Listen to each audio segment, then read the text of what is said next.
नमस्कार साथियों, आपका स्वागत है आपके अपने यूट्यूब चैनल डिजिटल टीचवे में। और मैं आज आपके लिए लेकर के आया हूँ previous year paper police constable परीक्षा उत्तर प्रदेश, और जो कि प्रैक्टिस सेट होगा वो हमारा सेकंड होगा। हिंदी के इम्पोर्टेंट क्वेश्चन पर हम चर्चा करेंगे। लगभग 38 क्वेश्चन होंगे। और अगर आपने हमारे इस चैनल को सब्सक्राइब नहीं किया है तो प्लीज़ सब्सक्राइब करें, बेल आइकन प्रेस करें।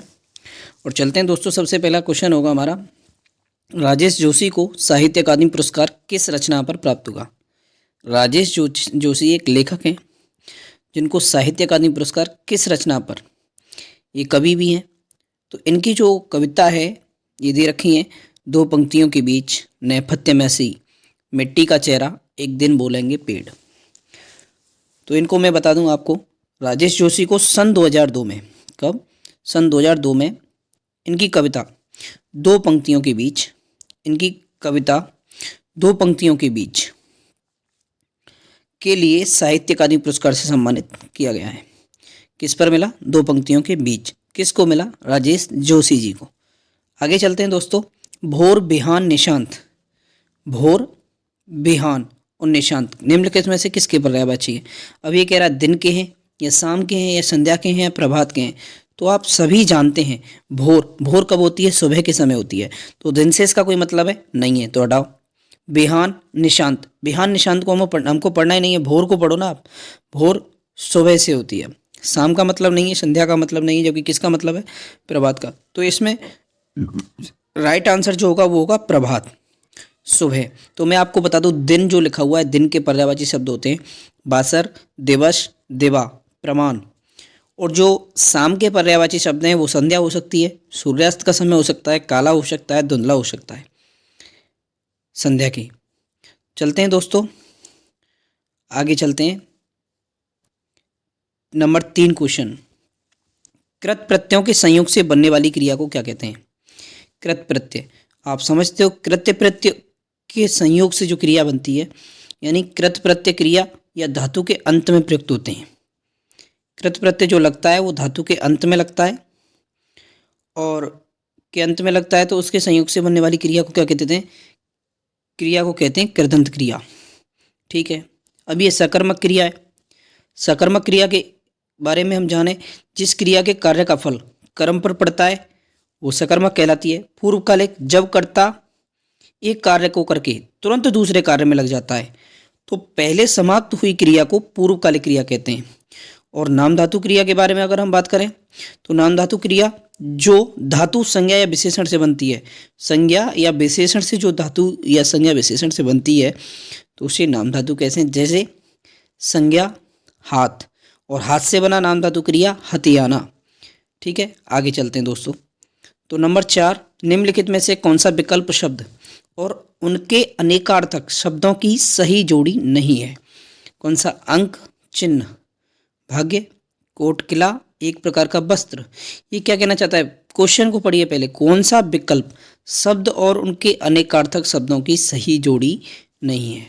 शब्द दे रखा है और उसके अनेक अर्थ दे रखे हैं, उनकी सही जोड़ी पूछ रहा है, और किस में नहीं है, नेगेटिव पूछ रहा है। सबसे पहली बात, अब पढ़ते हैं अंक। अगर हम अंक की बात करें, अंक में दे रखा है चिन्ह और भाग्य, चिन्ह और भाग्य, चिन्ह और भाग्य, कोट यानी किला और एक प्रकार का वस्त्र, बलि उपहार और एक कर, सर श्रद्धेय यानी ताला। तो मैं सबसे पहले बता दूं, सर का होता है श्रद्धेय या ताला, ये नहीं होता जोड़ी, ये गलत है। कहने का मतलब ये ऑप्शन इसका गलत है। यहाँ पर जो आंसर, सही आंसर होगा यही सर वाला, आंसर नंबर डी। सर और तालाब दोनों का एक ही अर्थ है, किंतु श्रद्धेय का अर्थ होता है पूजनीय। सर माने तालाब होता है, सही है, पर जो श्रद्धेय है, श्रद्धेय का होता है पूजनीय, इसलिए विकल्प डी गलत है। यहाँ पर आंसर डी। आगे चलते हैं। यहाँ पढ़ा नहीं जाता वाक्य में कौन सा भाव प्रयुक्त हुआ है? अब ये कह रहा है यहाँ पढ़ा नहीं जाता, जहाँ नहीं का भाव आ जाए ना तो वहाँ पर वाच्य होगा भाववाच्य। वाच्य 3 होते हैं, कर्तृवाच्य, कर्मवाच्य, भाववाच्य। राम पुस्तक पढ़ता है, ये हुआ कर्तृवाच्य, और राम के द्वारा पुस्तक पढ़ी जाती है, ये होता है कर्मवाच्य। और राम से पढ़ा नहीं जाता, ये होगा भाववाच्य। चलिए यहाँ पर राइट आंसर बी। आगे चलते हैं, ब्याल, क्वेश्चन नंबर 6। ब्याल, उरग, पन्नग निम्नलिखित में से किसके पर्यायवाची शब्द हैं? ब्याल, उरग, पन्नग, ये किसके हैं? भौरा के हैं या हाथी के हैं? भौरा या हाथी या सियार या सांप? तो यहाँ पर जो ब्याल, ब्याल, उरग और पन्नग, ये निम्नलिखित में से किसके पर्यायवाची हैं? तो ये हैं किसके? सांप के। जबकि भौरा का होता है षटपद, मधुराज, मधुप, मधुभक्षा, भृंग, और हाथी के होते हैं गज, करी। करी क्यों? क्योंकि उसकी सूंड होती है करी। हिरद और गजेंद्र, गजेंद्र, और शियार का होता है गीदड़, शिवा और जम्बुक। आगे चलते हैं, अमृत का अनेकार्थक शब्द नहीं है। अमृत, अमृत का पूछ रहा है, अमृत का अनेकार्थक पूछ रहा है। अनेकार्थक अमृत के होते हैं जबकि स्वर्ण, पारा और दूध, जबकि इसमें मोती जो आंसर है वो अमृत का नहीं है। मोती जो अमृत का नहीं है, मोती के तो अनेकार्थक शब्द होते हैं कमल, शंख और मछली। तो आंसर कौन सा हुआ यहाँ पर? डी। जबकि स्वर्ण, पारा और दूध ये अमृत के अनेकार्थक शब्द हैं, जबकि मोती कमल का अनेकार्थक शब्द है। तो विकल्प डी सही है। आगे चलते हैं, निम्नलिखित में से सही वाक्य की पहचान कीजिए। निम्नलिखित में से सही वाक्य की पहचान कीजिए। श्री कृष्ण के अनेकों नाम है, श्री कृष्ण के अनेक नाम है, श्री कृष्ण को अनेकों नाम है, श्री कृष्ण का अनेक नाम है। तो यहाँ पर सबसे पहले हम गलत को एलिमिनेट करेंगे। सही आंसर करने का एक ही अच्छा तरीका है, आंसर को एलिमिनेट कीजिए, हटाइए कि ये भी नहीं है और ये भी नहीं है। आगे चलते हैं, इसमें श्री कृष्ण के अनेकों नाम है। जब नाम ही अनेकों हैं तो ये अनेकों क्यों? ये गलत है। अब अनेक कौन नहीं, अनेक खुद बहुवचन है एक। श्री कृष्ण के अनेक नाम है, श्री कृष्ण को का कोई मतलब नहीं है, श्री कृष्ण का। जब नाम एक नहीं है अनेक हैं तो का आएगा नहीं। तो आंसर सही होगा, श्री कृष्ण के अनेक नाम हैं। आगे चलते हैं, निम्नलिखित वाक्य में आए खाली स्थान के लिए सही शब्द चुनिए। जिसने गुलाबी कमीज पहनी है ... नाम श्याम है। तो गुलाबी कमीज उसने पहनी है जब श्याम है, तो यहाँ पर सही आंसर क्या आएगा? एक तो इसमें क्या है, पुल्लिंग है, पुरुषलिंग है, श्याम नाम दे रखा है। तो यहाँ पर सीधा सीधा मैं बता दूं, यहाँ पर आएगा उसका। क्या आएगा? उसका। आगे चलते हैं, जबकि देखते हैं क्या दे रखा है। यहाँ पर दे रखा है जिसका, उसका, किसका, इसका। किसका तो खुद प्रश्नवाचक है, ये आएगा ही नहीं। इसका तो बताया नहीं है, ये संकेतार्थक है। जबकि जिसका नहीं आएगा, क्या आएगा यहाँ पर? उसका। राइट आंसर है उसका। धन्यवाद। आगे चलते हैं दोस्तों, क्रिया का मूल रूप क्या कहलाता है? क्रिया का मूल रूप क्या कहलाता है? क्रिया का मूल रूप जो होता है उसको क्या कहते हैं? धातु कहते हैं। जबकि शब्द के प्रारंभ में जुड़ते हैं उन्हें उपसर्ग कहते हैं, शब्द के अंत में जुड़ते हैं वो प्रत्यय कहलाते हैं। कर्म एक कारक है। ठीक है, आगे चलते हैं। यहाँ पर राइट आंसर होगा धातु। क्रिया का मूल रूप धातु कहलाता है। नंबर 11, मोक्ष प्राप्त शब्द का समास विग्रह करने पर कौन सी विभक्ति मिलती है? अब विभक्ति जो है ये विभक्ति चिन्ह है जिनको परसर्ग कहा जाता है। कारक की पहचान कराने वाले शब्द क्या कहलाते हैं? परसर्ग चिन्ह कहलाते हैं ये कारक के। अब विभक्ति बतानी है, वो एक ही बात है, परसर्ग कहो विभक्ति कहो। आगे, मोक्ष प्राप्त शब्द का समास विग्रह करना है। अब क्या कह सकते हैं इसको? मोक्ष प्राप्त यानी मोक्ष को प्राप्त। अब मोक्ष को प्राप्त है तो को आएगा। ठीक है, ये होता है, ये गलत है। कर्ता ने कर्म को संप्रदान के लिए, कर्ता ने कर्म को करण से या के द्वारा, ये गलत है। तो यहाँ पर समास कौन सा होगा? जबकि नाम बताएं तो कर्म तत्पुरुष समास। ठीक है ना, मोक्ष को प्राप्त, मोक्ष को कर्म कारक तत्पुरुष समास होगा, मोक्ष को प्राप्त। Right answer D. Surendra Verma को साहित्य अकादमी पुरस्कार, सुरेंद्र वर्मा को साहित्य अकादमी पुरस्कार कब सन 1995, 1996 में, 1997 में, 1998 में? तो मैं बता दूं, सुरेंद्र वर्मा जी को साहित्य अकादमी पुरस्कार 1996 में। और कौन सी रचना पर? रचना थी इनकी मुझे चांद चाहिए। क्या चाहिए? मुझे चांद चाहिए। मुझे चांद चाहिए बहुत ही इम्पोर्टेंट है, बहुत ही इम्पोर्टेंट। मुझे चांद चाहिए रचना पर सन 1996 में सुरेंद्र वर्मा जी को क्या मिला था? साहित्य अकादमी पुरस्कार से सम्मानित किया गया था। अब अगला आंसर आया है, क्वेश्चन आया है, जो भेदा ना जा सके। वाक्यांश के लिए एक शब्द है, जो भेदा ना जा सके। भेदा यानी कौन है वो? सर्वशक्तिमान है, बिल्कुल गलत है। लौह पुरुष, बिल्कुल गलत है। तो क्या आएगा इसमें? जो भेदा ना जा सके उसको कहते हैं हम अभेद। तो सही आंसर आएगा सी। जिनमें से जिसका जन्म अंडे से होता है, और जिसका जन्म अंडे से होता है आप सब जानते हो उसको क्या कहते हैं? अंडज कहते हैं। आगे चलते हैं। अमृतलाल नागर के उपन्यास मानस का हंस। सबसे पहले इंपॉर्टेंट, अमृतलाल नागर का उपन्यास कौन सा है? मानस का हंस। अमृतलाल नागर के उपन्यास मानस का हंस की क्या कथा वस्तु क्या है? अब इसमें बताया गया इसके अंदर क्या है, इसकी कथा के अंतर्गत क्या है। बुंदेलखंड का सांस्कृतिक जीवन दिया गया है, यह हास्योन्मुख बुद्धकालीन भारत का वर्णन है, लोरिक चंदा की लोक कथा है, या तुलसीदास का मानसिक विकास है? नहीं, इसमें तुलसीदास जी का मानसिक विकास की चर्चा की गई है। किसमें? मानस का हंस, यानी अमृतलाल नागर के उपन्यास मानस का हंस में तुलसीदास का मानसिक विकास के बारे में चर्चा की गई है। आगे चलते हैं। निम्नलिखित वाक्य में आए खाली स्थान के लिए सही शब्द चुनिए। आजकल के नौजवानों ने बुजुर्गों की डॉट डॉट डॉट क्या खराब कर रखी है? तो क्या कहता है? मिट्टी या बालू या दिमाग या सूरत? तो यहाँ पर मैं आपको बता दूं, आजकल के नौजवानों ने बुजुर्गों की क्या खराब कर रखी है? सूरत की मिट्टी को खराब कर रखी है। आगे चलते हैं। श्री कृष्ण के सुन वचन, ये क्या कह रहा है? श्री कृष्ण के सुन वचन, अर्जुन क्रोध से जलने लगे, सब शोक अपना भूल कर करतल युगल मलने लगे, संसार देखे अब हमारे शत्रु रण में मृत पड़े, करते हुए ये घोषणा बे हो गए उठ खड़े। प्रस्तुत पंक्तियों में कौन सा रस है? अब ये कह रहा है जब श्री कृष्ण के सुन वचन, अर्जुन क्रोध से जलने लगे। श्री कृष्ण के वचन सुनकर के कौन? अर्जुन क्रोधी क्रोध में जलने लगे, और सब शोक अपना भूल करके करतल युगल मलने लगे, संसार देखे अब हमारे शत्रु रण में मृत पड़े, और करते हुए घोषणा बे हो गए उठकर खड़े। प्रस्तुत पंक्तियों में जब क्या है? रौद्र रस है। कौन सा रस है? रौद्र रस है। क्यों? जब किसी व्यक्ति के द्वारा किए गए अपमान आदि से उत्पन्न भाव की परिपक्व अवस्था को रौद्र रस कहते हैं। और जब क्या आता है? क्रोध आता है ना, तो क्रोध स्थायी भाव होता है किसका? रौद्र का।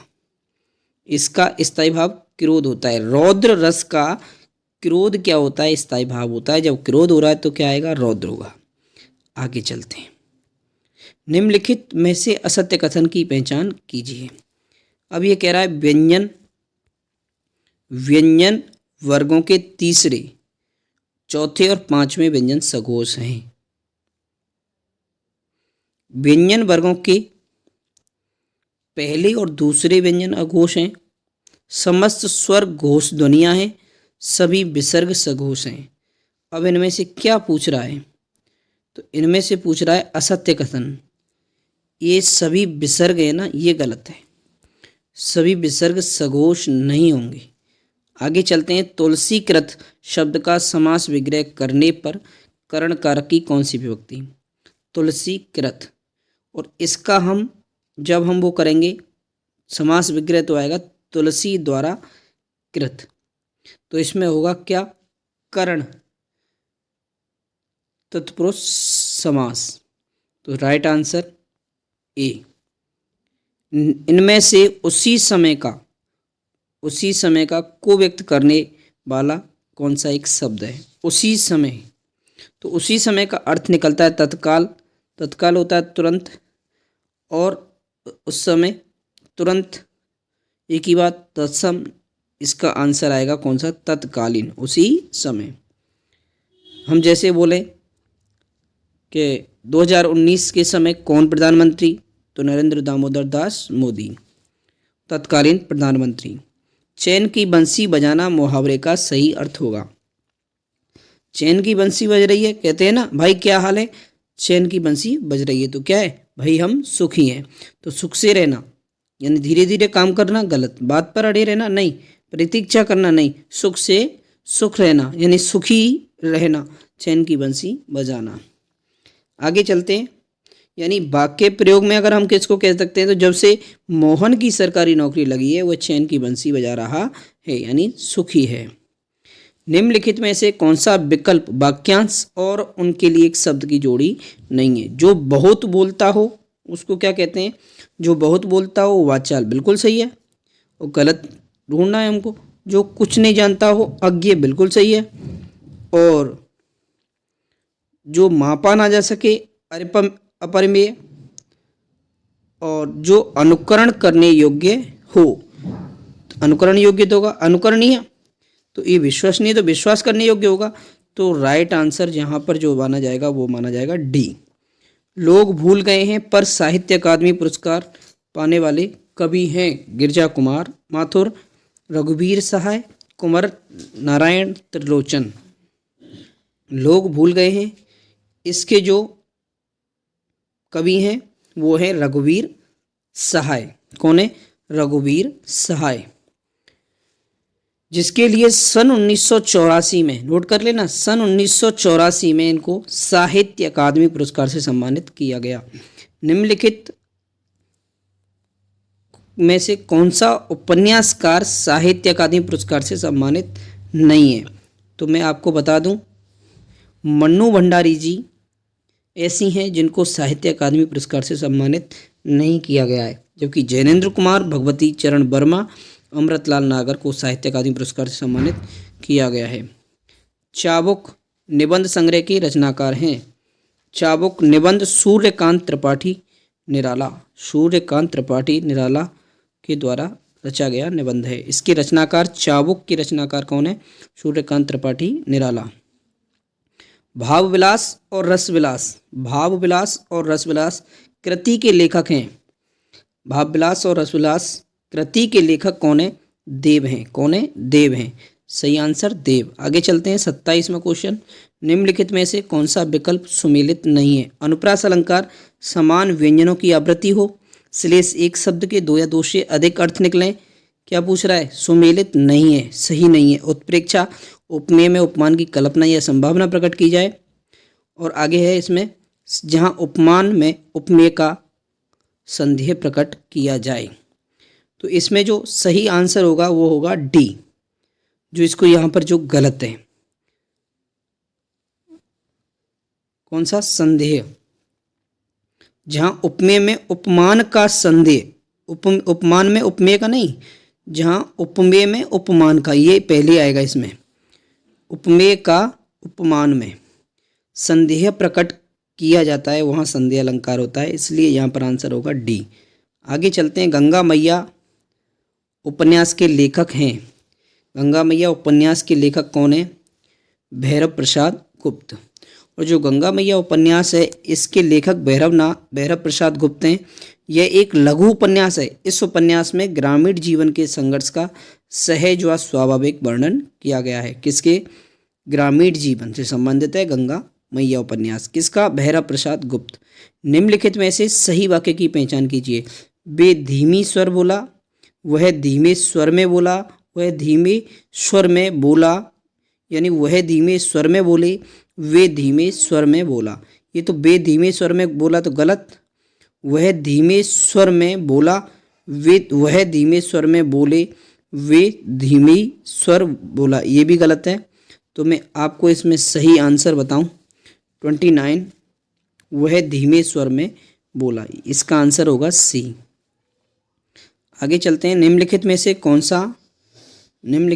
कौन सा विराम भेद और उसके चिन्ह को सुमेलित नहीं करता? पूर्ण विराम, अल्प विराम, योजक चिन्ह और उद्धरण चिन्ह। ये दोहरा उद्धरण चिन्ह है, जब एक एक लगाया जाए 6 9 बोलते हैं उसको इकहरा उद्धरण चिन्ह बोलते हैं, जबकि डबल 6 9 दोहरा उद्धरण चिन्ह होता है। अल्प विराम ये भी सही है, ये भी सही है, पूर्ण विराम ये भी सही है, जबकि योजक चिन्ह का जो आता है वो माइनस वाला चिन्ह आता है। तो यहाँ पर राइट आंसर होगा कौन सा, योजक चिन्ह, यही गलत है इसमें।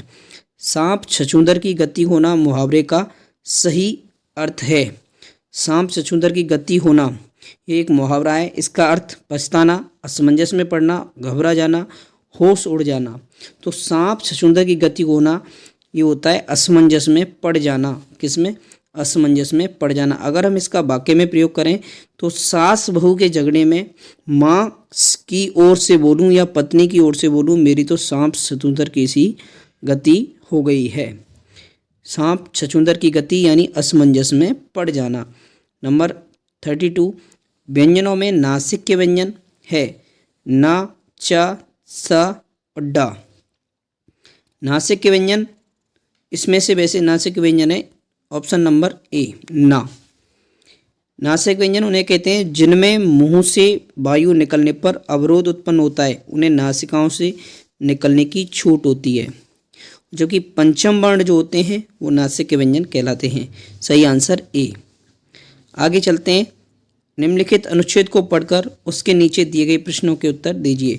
निबंध कविता कहानी की तरह रचनात्मक साहित्य की एक विधा है, लेकिन इस शब्द का प्रयोग किसी विषय की तार्किक और बौद्धिक विवेचना करने वाले लेखों के लिए भी किया जाता है। निबंध का पर्याय रूप में संदर्भ, रचना और प्रस्ताव का भी उल्लेख किया जाता है, लेकिन साहित्यिक आलोचना में सर्वाधिक प्रचलित शब्द निबंध ही है। इसे अंग्रेजी के कंपोजिशन और ऐसे के अर्थ में ग्रहण किया जाता है। आचार्य हजारी प्रसाद द्विवेदी के अनुसार संस्कृत में भी निबंध का साहित्य होता है। साहित्य प्राचीन संस्कृत साहित्य के उन निबंधों में धर्मशास्त्रीय सिद्धांतों की तार्किक व्यवस्था व्याख्या की जाती थी, उनमें व्यक्तित्व की विशेषता नहीं होती थी। किंतु वर्तमान काल के निबंध संस्कृत के निबंधों से ठीक उल्टे हैं, उनमें व्यक्तित्व या व्यक्तिकता का गुण सर्वप्रधान है। हिंदी साहित्य के आधुनिक युग में भारतेंदु और उनके सहयोगियों से निबंध लिखने की परंपरा का क्या होता है, आरंभ होता है। निबंध ही नहीं, गद्य की कई विधाओं का प्रचलन भारतेंदु से होता है। यह इस बात का प्रमाण है कि गद्य और उसकी विधाएं आधुनिक महत्व के मनुष्य के स्वाधीन व्यक्तित्व के अधिक अनुकूल हैं। मोटे रूप से स्वाधीनता आधुनिक मनुष्य का केंद्रीय भाव है। इस भाव के कारण परंपरा की रूढ़ियां दिखाई पड़ती हैं, सामयिक परिस्थितियों का दबाव अनुभव होता है, भविष्य की संभावनाएं खुलती जाती हैं, जान पड़ती हैं। इसी को इतिहास बोध कहा जाता है। भारतेंदु युग का साहित्य इस इतिहास बोध के कारण आधुनिक माना जाता है। ये साहित्य के ऊपर दिया गया है। इसके सबसे पहले इसने पूछा है प्रस्तुत गद्यांश का शीर्षक होगा। तो ये पूछ रहा है, क्या बता रहा है कि हिंदी साहित्य गद्य की विधाएं, निबंध क्या है या रचनात्मक साहित्य। तो इसका सही आंसर होगा निबंध क्या है। सबसे पहले ही इसने बताया था कि निबंध के बारे में बात की जाएगी और सबसे बार बार शब्द बताया गया है वो बताया गया है निबंध। निबंध कविता कहानी की तरह रचनात्मक साहित्य की एक विधा है। तो इसका सही आंसर होगा निबंध। निबंध क्या है। हिंदी में निबंध का प्रारंभ कब से हुआ था। हिंदी में निबंध का प्रारंभ भारतेंदु युग से हुआ था, दिया हुआ है इसमें। निबंध के संदर्भ में असत्य कथन है। निबंध को अंग्रेजी में कंपोजिशन और ऐसे के अर्थ में ग्रहण किया जाता है। 35वां बिल्कुल सही है। निबंध के पर्याय रूप में संदर्भ, रचना और प्रस्ताव का भी उल्लेख किया जाता है, बिल्कुल सही है। जबकि ये पूछ रहा है असत्य, निबंध शब्द का प्रयोग किसी विषय की तार्किक और वैदिक विवेचना करने वाले लेखों के लिए भी किया जाता है, बिल्कुल सही है। वर्तमान काल में निबंधों में व्यक्तित्व या व्यक्तिकता का गुण नहीं होता, ये गलत है। इसका मतलब इसने असत्य पूछा तो आंसर यही रहेगा। 36 आधुनिक मनुष्य का केंद्रीय भाव है। आधुनिक मनुष्य का केंद्रीय भाव क्या है, स्वाधीनता है। सही आंसर सी। भारतेंदु और उनके युग के संदर्भ में सत्य कथन है। भारतेंदु युग और उनके युग के संदर्भ में सबसे पहले भारतेंदु और उनके युग के संदर्भ में गद्य काव्य विधा का प्रचलन भारतेंदु युग से होता है। हिंदी साहित्य में भारतेंदु और उनके सहयोगियों से निबंध लिखने की परंपरा का आरंभ होता है। भारतेंदु युग का निबंध प्राचीन संस्कृत साहित्य के निबंधों का विकास है। भारतेंदु युग का साहित्य सिर्फ इतिहास बोध के कारण आधुनिक नहीं माना जाता है। तो इसका जो सही आंसर होगा वो इसने सत्य कथन पूछा है। इसमें जो सत्य कथन है, हिंदी साहित्य में भारतेंदु और उनके सहयोगियों से निबंध लिखने की परंपरा का आरंभ होता है। तो चलिए दोस्तों, आज के लिए इतना ही काफ़ी। अगर ये हमारी वीडियो आपकी समझ में आई हो, प्रैक्टिस सेट आपको पसंद आया हो, तो हमारी इस वीडियो को लाइक करें, कमेंट करें और सुधार करने के लिए जो भी आपका सजेशन हो वो आप कमेंट करें और चैनल को सब्सक्राइब करें, बेल आइकन प्रेस करें, जिससे आपको हमारी नेक्स्ट वीडियो सबसे पहले मिल सके। धन्यवाद।